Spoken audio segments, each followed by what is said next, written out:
edisi Kurma kali ini kita akan membahas mengenai sahur. Gimana sih supaya kita tetap bisa sahur dengan sehat dan seimbang walau waktunya mepet.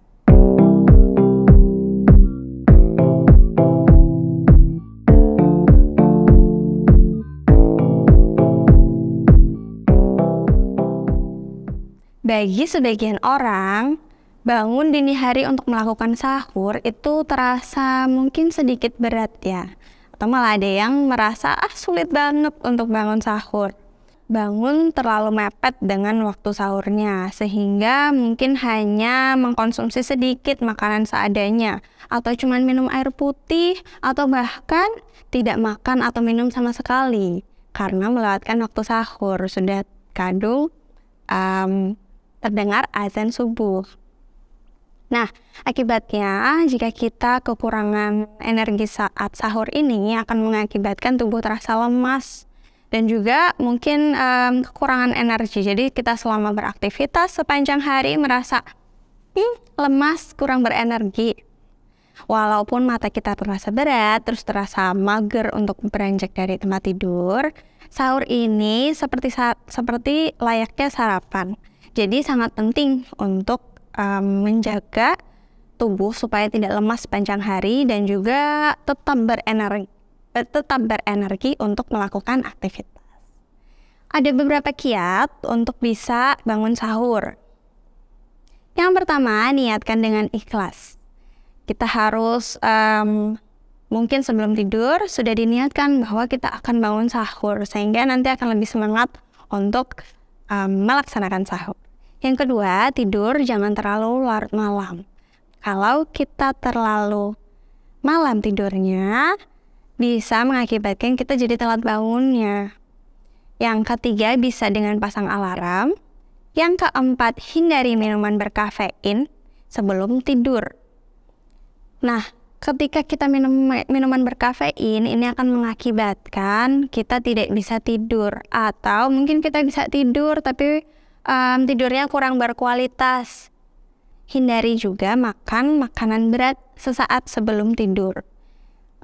Idealnya kita beri jarak antara makan besar dengan waktu tidur itu adalah 2 jam. Supaya tubuh kita itu fokus untuk istirahat, fokus tidur untuk memperbaiki sel-sel tubuh. Jadi bukan fokus untuk mengolah makan. Selain itu, kalau makan besar sesaat sebelum tidur, itu mengakibatkan rasa kenyang. Jadi kita merasa malas untuk bangun sahur. Kan sudah kenyang, ngapain makan? Seperti itu.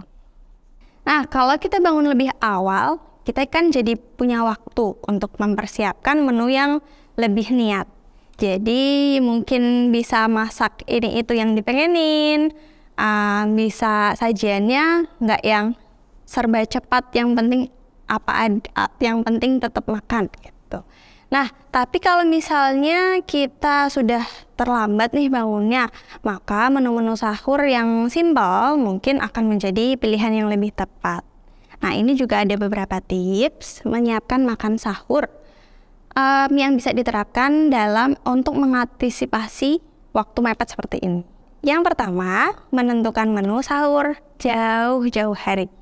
Jadi kita punya waktu supaya kita tidak menghabiskan waktu kita bangun sahur itu untuk memikirkan masak apa ya, masih ngantuk bengong di depan kulkas, kita masak apa ya, itu kan memakan waktu lebih lama. Nah, jadi sebaiknya kita merencanakan ingin masak menu sahur apa. Bisa dibuat dalam siklus 5 hari, atau 7 hari, 10 hari, atau bahkan mau 30 hari selama Ramadan tanpa ada menu yang berulang, itu juga oke. Yang kedua, lakukan meal prep atau meal preparation. Mungkin bisa per 1 minggu. Kita kan tadi sudah bikin menunya, 1 minggu ini mau bikin apa saja.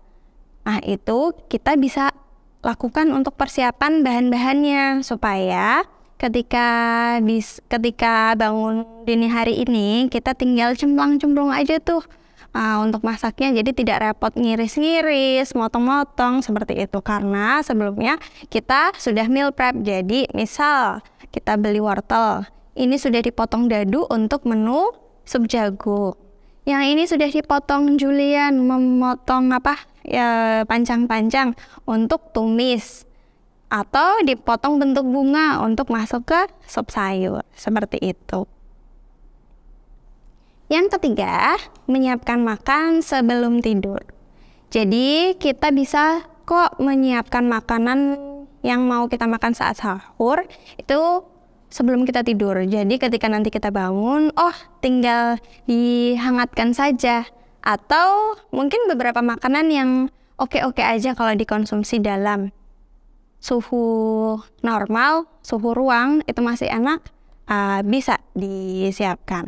Mungkin juga kita bisa menyiapkan salah satunya ini overnight oat. Jadi kita masukkan di toples, itu ada oatmeal, kemudian ada potongan buah, kemudian chia seed. Nah itu kemudian dituangkan susu, mungkin bisa susu dari bahan nabati seperti susu almond atau susu soya, atau juga bisa susu sapi. Itu kemudian kita diamkan di kulkas. Nah ketika kita bangun sahur, tinggal ambil deh itu dikonsumsi. Oatmealnya tinggi serat dan merupakan karbohidrat kompleks, jadi bisa mengenyangkan dan menstabilkan gula darah. Kemudian potongan buahnya sumber serat, vitamin, mineral yang bagus untuk mengkondisikan tubuh kita selama puasa supaya metabolisme tetap berjalan dengan baik. Kemudian mungkin sumber chia seed atau mungkin buahnya bisa dari pisang yang sumber karbohidrat yang baik, seperti itu. Nah, kemudian kita jadi bertanya-tanya, sebenarnya harus seperti apa menu sahur yang ideal yang supaya kita itu sepanjang hari bisa tetap bersemangat, tetap berenergi tanpa merasa lemas. Nah, untuk menyiapkan makan sahur ini, kita lagi-lagi mengacu pada pedoman isi piringku. Nah, ini 2/3 bagian piring sebelah kiri berisi makanan pokok. 2/3 piring sebelah kanan berisi sayuran. 1/3 piring sebelah kiri berisi lauk pauk. Dan 1/3 piring sebelah kanan berisi buah. Kemudian zat gizi apa sih yang sebenarnya dibutuhkan selama kita puasa? Dan sebenarnya zat gizi yang kita butuhkan selama puasa itu sama saja dengan zat gizi yang kita butuhkan sehari-hari, hari-hari biasa kalau nggak puasa. Tuh. Nah, kita mungkin bisa breakdown satu-satu ya. Ada zat gizi makro dan juga zat gizi mikro. Zat gizi makro itu berupa energi, karbohidrat, protein, dan juga lemak. Kemudian zat gizi mikro yaitu berupa cairan, serat, vitamin, dan juga mineral, serta trace elemen yang mungkin dibutuhkan. Nah, untuk saat sahur kita mepet, kita perlu mengkondisikan bahwa zat-zat makanan berikut, zat-zat gizi berikut itu juga tercukupi. Yang pertama ada karbohidrat kompleks. Ya, jadi saat sahur disarankan untuk mengkonsumsi karbohidrat dari jenis karbohidrat kompleks. Kenapa? Karena karbohidrat kompleks itu memerlukan waktu lebih lama, lebih banyak untuk mencernanya. Sehingga pelepasan energi ini menjadi lebih lambat. Artinya, energi dapat digunakan secara stabil sepanjang hari. Nggak gampang lapar. Intinya seperti itu. Nah, selain itu juga, karbohidrat kompleks itu juga tidak cepat menaikkan gula darah. Seperti karbohidrat daripada karbohidrat simpleks ya, atau karbohidrat sederhana. Kalau karbohidrat sederhana, misalnya gula, kemudian nasi putih, itu cenderung menaikkan gula darah lebih cepat daripada karbohidrat kompleks. Sehingga kalau kita konsumsinya karbohidratnya yang simpleks, yang sederhana, nanti kita akan cepat merasa lemas, cepat karena sudah selesai tercernanya, seperti itu. Nah, karbohidrat kompleks ini juga tidak hanya berperan dalam menstabilkan energi sepanjang puasa, tapi juga untuk melancarkan pencernaan dan mencegah konstipasi karena kandungan seratnya yang cukup tinggi. Contoh-contoh sumber karbohidrat kompleks misalnya nasi merah, nasi hitam, kemudian kentang, ubi, jagung, roti gandum utuh, atau oatmeal. Tapi ingat, untuk oatmeal kita pilih yang tanpa tambahan gula ya. Yang kedua ada zat gizi protein. Makan sahur itu harus tetap ada sumber proteinnya. Protein bisa didapatkan dari sumber hewani maupun nabati. Yang dari sumber hewani kita bisa telur, ikan, ayam, daging, bisa dari itu.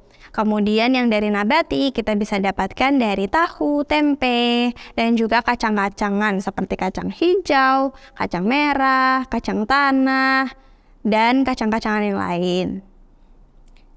Untuk protein ini kita pilih yang sumber lemaknya baik. Jadi sayang sekali kalau misalnya kita sudah makan protein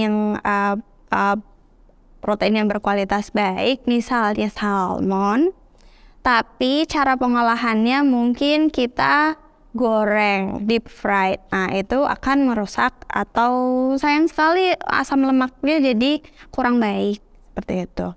Nah, protein yang paling mudah disiapkan mungkin telur, ya, karena nilai ekonomisnya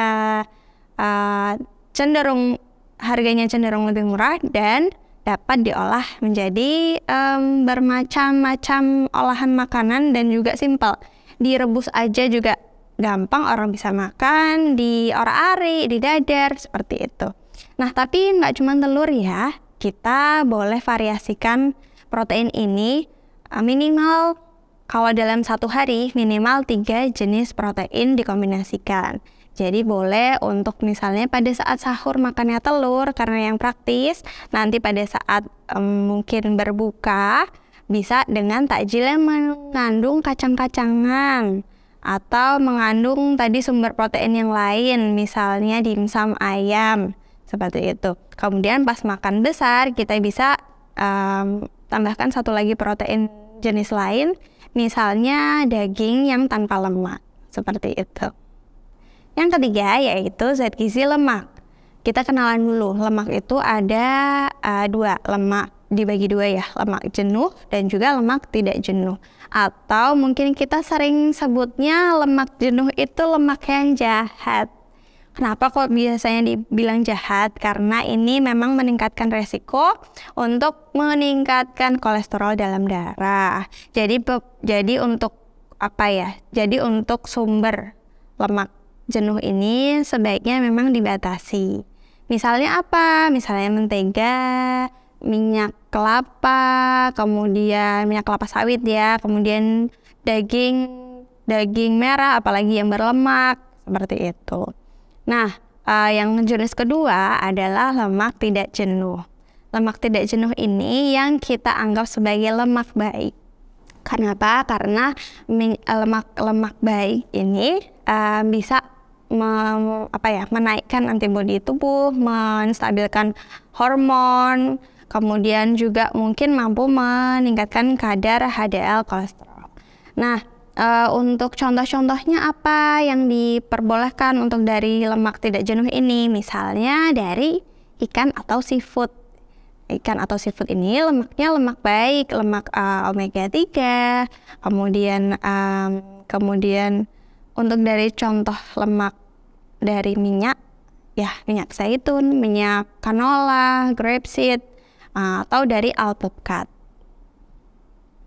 Untuk konsumsi lemak, sumber lemak tak jenuh ini sangat disarankan karena juga bisa membantu kestabilan hormon kita selama puasa. Salah satunya mungkin yang kita familiar banget adalah alpukat. Alpukat itu adalah sumber lemak yang baik ya. Ini juga simple, bisa kita nikmati dengan kreasikan bersama roti gandum misalnya. Kalau misalnya sudah mepet waktunya, tinggal 10 menit lagi, bahan makanannya juga mungkin nggak tersedia, ada nih roti gandum dan juga ada alpukat. Tinggal di spread aja di atasnya, di toast ya, roti bakarnya, roti gandumnya dibuat toast. Itu bisa dikonsumsi dan juga bagus. Nanti tinggal kita tambahkan sumber serat dan protein lainnya. Misalnya dari smoothies atau jus buah sayur. Nah, kemudian zat gizi yang berikutnya yang nggak kalah penting adalah serat, vitamin, mineral, yaitu pada sayur dan buah.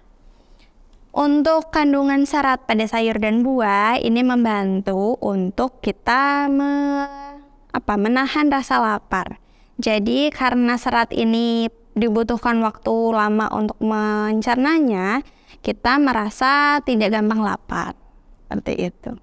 Nah, biasakan mengkonsumsi 3 jenis buah bervariasi dalam satu hari.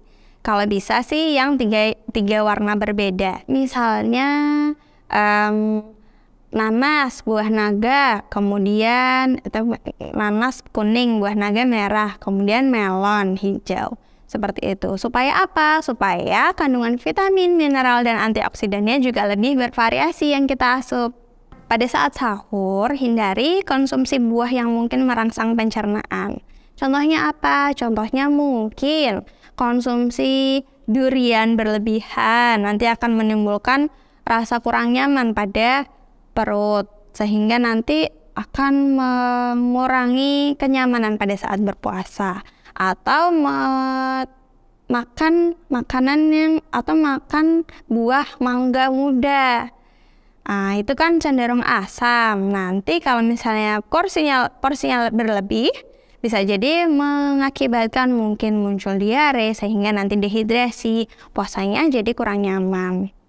Kemudian kalau ingin praktis, buah dan sayur ini bisa kita buat menjadi smoothies atau jus.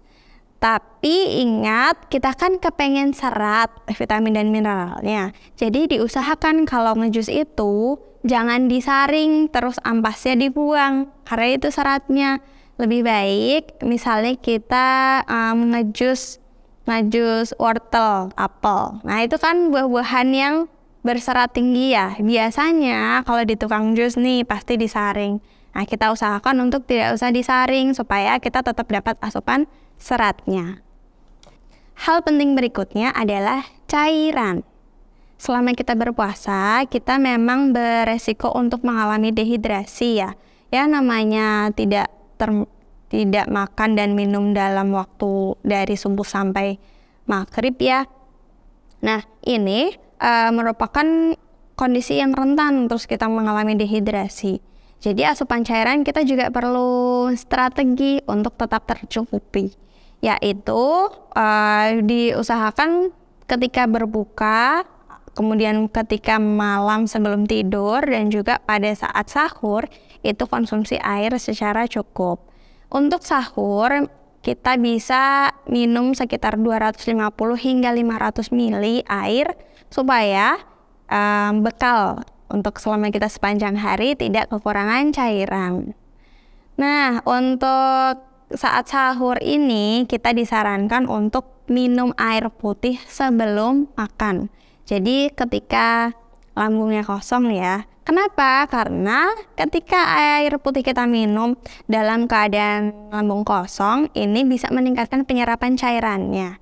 Jadi nggak hanya lewat aja. Kadang kan ada yang sesaat sebelum imsak atau sesaat sebelum subuh minum yang banyak, 600 ml digelonggong. Tapi setelah subuh biasanya langsung kebelet untuk pipis. Nah, ini kan berarti sama aja, cairannya kurang bisa diawet-awet di dalam tubuh kita. Jadi disarankan minumnya saat sebelum makan ya. Sesaat sebelum makan itu minum sekitar 250 ml atau 500 boleh untuk mencegah kita kekurangan cairan selama puasa.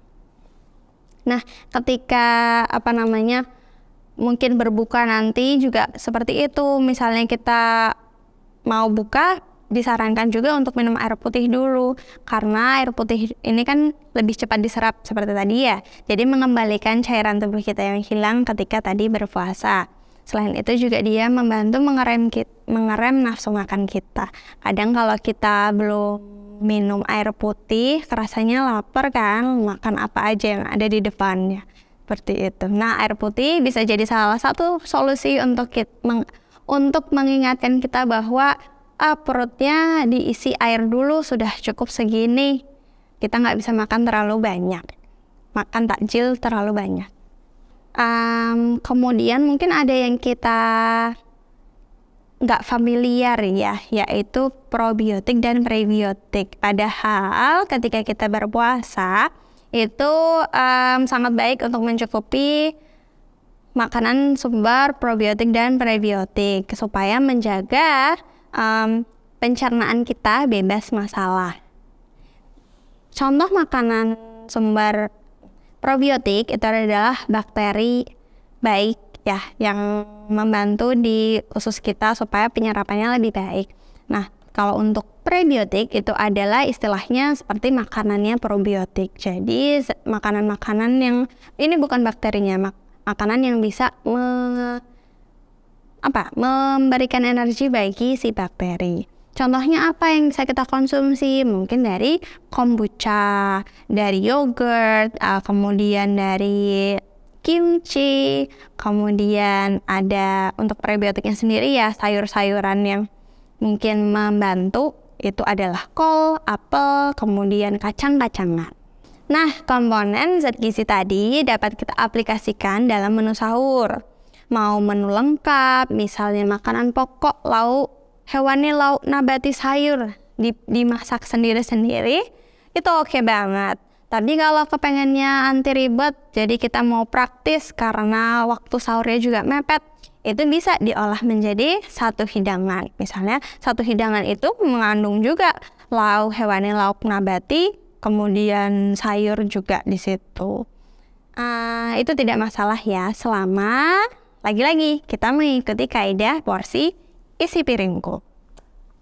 Misalnya kita padukan telur orak-arik dengan mungkin kacang merah dan juga tumis bayam. Jadi kan itu isinya dalam satu tumisan ada telur, ada kacang merah dan juga ada sayur dari bayamnya itu. Nah, itu kan praktis. Nanti kita tinggal tambahin nasi, mungkin nasinya bisa nasi merah dan kemudian buah potong. Seperti itu. Berikut ada rekomendasi siklus 7 hari dengan menu praktis dan juga mencegah kita untuk kekurangan zat gizi ketika sahurnya mepet. Hari pertama, ada tumis bihun lengkap ditambah pepaya potong. Isinya kita bedah ya nih. Kalau di bihun lengkap ini maksudnya adalah bihun sebagai makanan pokok. Kemudian ada telur sebagai lauk hewani, ada kacang polongnya sebagai lauk nabati, kemudian ada sayur berupa wortel atau kol. Kemudian juga tadi diselingi dengan buah pepaya. Nah, minyaknya atau lemaknya kita dapatkan dari tadi minyak untuk menumis. Hari kedua ada contoh menu nasi merah, sop ayam kacang merah, tempe goreng, dan juga belewah potong. Nasi merah ini bisa kita masak sebelum, kan kita masak pakai magicom mungkin ya, akan lebih praktis. Kemudian sop ayam kacang merah, tinggal cemplungin aja ayam dan kacang merahnya. Kemudian untuk tempe goreng, kita mungkin goreng sebentar, kalau untuk menggoreng tempe kan nggak lama ya. Kemudian belewahnya bisa kita ambil dari mungkin sekalian tadi takjilnya es belewah itu kita bisa ambil untuk menu sahur juga menjadi belewah potong atau bisa di jus seperti itu. Tapi kalau bisa tanpa gula ya. Hari ketiga kita males nih makan yang berupa makanan berat misalnya. Kita bisa opsi dengan ubi kukus, rolade daging tahu, ditambah smoothies alpukat, kale, dan berries. Nah, ubi kukusnya ini kan kita tinggal kukus sebentar di magicom atau di kukusan. Untuk rolade daging tahu kita bisa persiapkan pada saat sorenya atau malam sebelum tidur. Misalnya di frozen untuk untuk digoreng atau masukkan ke kulkas untuk digoreng pada saat sahur. Atau ya sudah, nggak usah dipanaskan lagi juga oke kok. Kemudian smoothiesnya kita buat bisa sebelumnya ya, masuk kulkas nanti tinggal diminum gitu. Smoothiesnya isinya apa? Isinya alpukat, sumber lemak yang baik, kale berupa ini tadi komplement sayurannya, sayuran hijau ya. Kemudian ada berries, bisa berupa mungkin raspberries, blueberries, atau strawberry juga bisa. Kemudian yang keempat ada menu nasi merah ditambah orak-arik telur wortel buncis, ditambah tahu goreng, dan juga smoothies apel jeruk. Ini lumayan praktis kok, tumis-tumis kan cepat. Untuk sumber proteinnya kita dari telur, kemudian juga tahu. Tadi nasinya karbohidrat kompleksnya kita pakai nasi merah. Sayurnya kita pakai tadi wortel dan buncis, serta buahnya kita kombinasikan apel dan jeruk. Mungkin apelnya setengah biji, jeruknya 1 biji. Hari kelima, kepengen yang agak-agak modern yang kayak western, boleh. Ini kita bisa pakai mashed potato sebagai makanan pokok. Kemudian chicken schnitzel, mungkin ayam fillet yang ditepung. Kemudian dengan salad saus salsa. Nah, saladnya ini isinya nanti ada selada, tomat, bawang bombay, kemudian wortel, dan juga dengan perasan jeruk lemon, serta bisa ditambahkan apel juga untuk konsumsi buah kita supaya tercukupi. Serta ditambahkan mungkin alpukat sebagai sumber lemak yang baik. Hari ke-6, kita kangen banget sama makanan menu tradisional, yaitu nasi putih, boleh nih. Kemudian botok teri tempe, urap sayur, dan juga buah jeruk. Ini untuk mengolahnya, mungkin kita bisa botoknya ini. Untuk mengolahnya supaya praktis, botok teri tempe ini kita bisa siapkan pada saat sore hari. Jadi boleh beli atau kita membuat pada saat menjelang berbuka puasa untuk mengisi waktu juga. Kemudian bisa kita makan saat menu sahur. Kemudian urap sayur, ini kan sayurnya tinggal dikukus-kukus ya, sama ditambahkan parutan kelapa. Kemudian yang sudah dibumbui. Kemudian buahnya bisa dari buah jeruk. Boleh di jus juga atau bisa dimakan langsung. Hari ke-7 ada nasi merah, tumis toge kangkung, sup ayam tahu, dan juga smoothies avocado kiwi. Untuk nasinya kita bisa masak sebelumnya ya. Kemudian tumis toge kangkung juga cepat karena sayurnya yang mudah untuk layu. Kemudian sup ayam tahu juga kita tinggal cemplungkan ayam dan tahunya, dan smoothies blender avocado beserta kiwi, atau bisa di-prepare sebelum tidur sehingga masuk kulkas dan sehingga ketika sahur kita bisa langsung minum. Nah, beberapa menu tersebut bisa dibuat lebih dahulu di sore hari ya, supaya pada saat kita bangun sahur udah nggak ribet nyiapinnya lagi. Apalagi tadi kita sudah meal prep, sudah potong-potong sehingga tinggal cemplung-cemplung aja nih pada saat masak sahur. Tips-tips tadi bisa diterapkan sesuai kebutuhan dan kondisi Sobat Romani ya. Cari yang paling klop. Yang paling masuk ke saya kayaknya yang blender-blender nih tadi, smoothies, atau nggak punya blender, boleh pakai tadi buah-buah potong. Puasa Ramadan bukan hanya untuk menyehatkan rohani, tapi juga untuk menyehatkan secara jasmani. Tahan hawa nafsu, terutama nafsu makan pada saat berbuka. Ingat jangan kalap ya. Oke, sampai jumpa di video selanjutnya. Nantikan konten-konten menarik lainnya dalam Kurma, kajian umum Ramadan makin asik. Selamat puasa. Tetap sehat dan semangat. Wassalamualaikum warahmatullahi wabarakatuh.